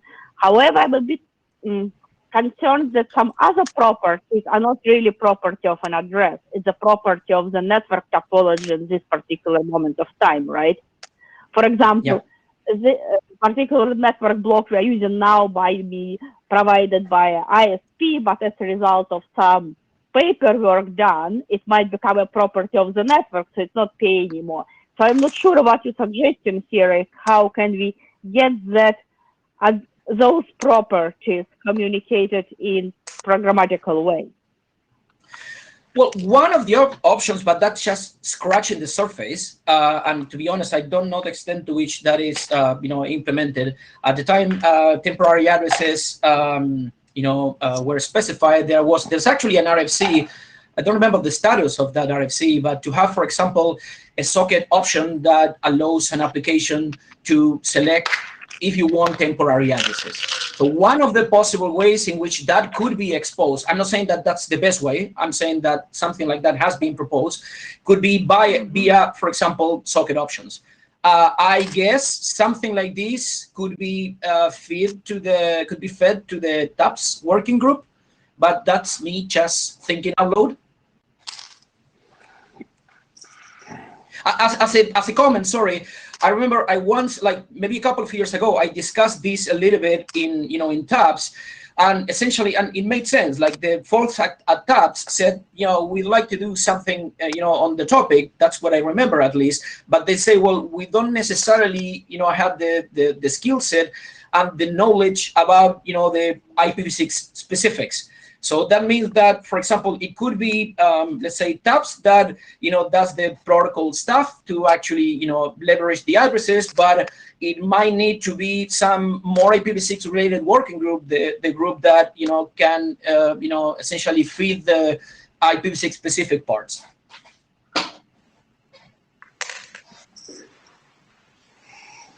Well, okay. Are you suggesting there that we change the TAPS charter, that we change the TAPS people that are contributing to it, that we file a bunch of drafts with TAPS and get them to build the expertise by dint of being overloaded? How would you approach that?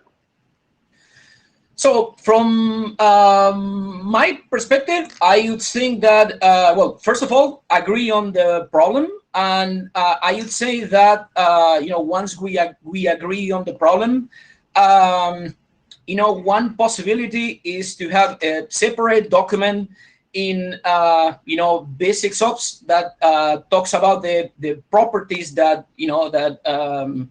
about the IPv6 address properties and, how we think they should be exposed to, for example, applications, or, no matter where the home is, whether that's V6OPS or TAPS, essentially, if we agree on the problem, we could discuss with the TAPS people, of what is the best way in which they could eventually, act on that. Whether they need something on V6OPS, from where they could take and, do the protocol-related development that might be needed. For example, all the discussion about the properties, what properties might make sense to be exposed to the application and so on, that should certainly come from, IPv6 groups. Because when I discuss that with the TAPS people, they say, well, that sounds interesting, but we don't necessarily have the skill set, and we don't necessarily, know the IPv6 details, so we could not really do the whole thing.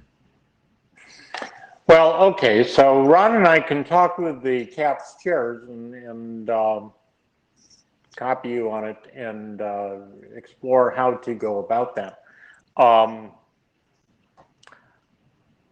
I guess I don't want to import TAPS into V6OPS. TAPS belongs in TAPS. So we need to figure out the best way we can help them do what we want them to do. Something that might be important to them, though, would be a set of requirements. If I was trying to figure out that interface, I would want something from the application that says, gee, I really wish I could tell you that I wanted a temporary address or whatever. And that's not something that I would expect V6OPS to produce, but something from the application area, frankly, or transport. Yeah, one thing that, the one problem with that is that the people that might benefit from that, they don't necessarily, have the detailed knowledge about the properties that we have. So it's the guys that would use it, maybe they are, they are not really aware about the details. That's why I think there, some sort of coordination between, the V6 people and the application people might be necessary here, right? I don't know, the exact way of doing that. And, for sure, I think that, this document is a problem statement, but for each of the things and each of the gaps that are, discussed, there should certainly be, at the very least, some spin-off document that, focuses, on that, on coming up with a more detailed problem statement or a solution. Well, that may be. Once again, that would be something that I would think that that Ron and I could talk, including you, with TAPS chairs and try to figure out where those requirements would come from. Now, I don't want to. We're actually 5 minutes overtime. And we've still got Luigi and Bob in the queue. So let me turn this to them. Luigi, what did you have to say? No, it's just to thank for the presentation. Is a nice document. I join what you said about the requirements that should be written down. I just wanted to say to Fernando that we have something related in the inter-area, which is a challenging scenario on internet addressing. We take a more general perspective. It's not IPv6 centered, but maybe we can talk more offline on this because I think the two documents are related. So pretty short. Thank you very much. Okay, thank you. Bob, did you want to say something? Yeah, I'll be quick. Yeah, I think there may be some things in here that are worth pursuing, but I'm not comfortable with the sort of large document that covers a whole bunch of stuff. And as Jen said, it seems to be a little confused about like what the properties of an address is, because just because you get renumbered, the address is still quite stable. You just don't get to use it anymore. So I think, I think pulling this out for some specific problem like we were just talking with makes sense, but I'm not very comfortable with sort of the umbrella document that's trying to cover lots of topics separately. Thank you. Okay. So thanks for that. Before we go, let me ask a question. For the last several meetings, Ron and I have basically taken a week and asked the working group to talk about a particular document each week. Have people found that to be useful?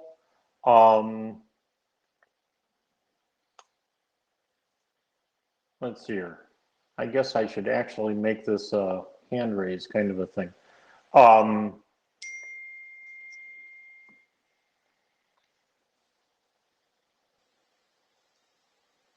Okay, show of hands tool.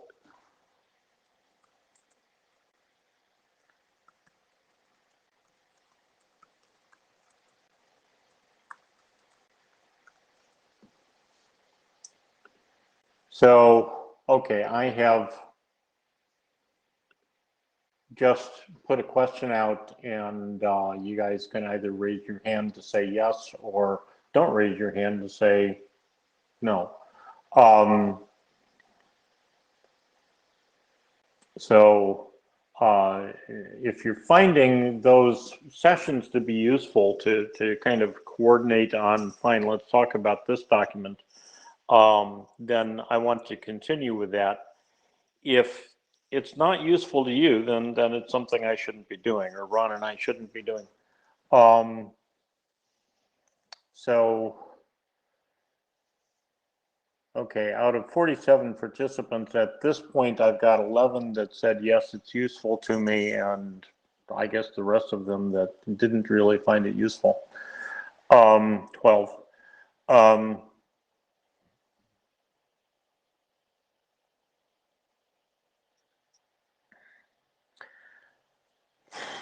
Okay, tell you what, we're going to take these 4, I guess, documents and have that discussion.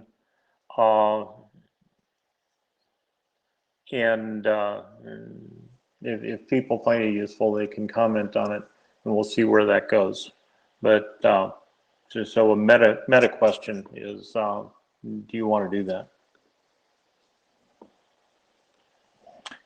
And with that, we're at this point 9 minutes overtime, and I tend to think we should probably close the meeting. So consider this meeting adjourned. Take care, everybody. Bye.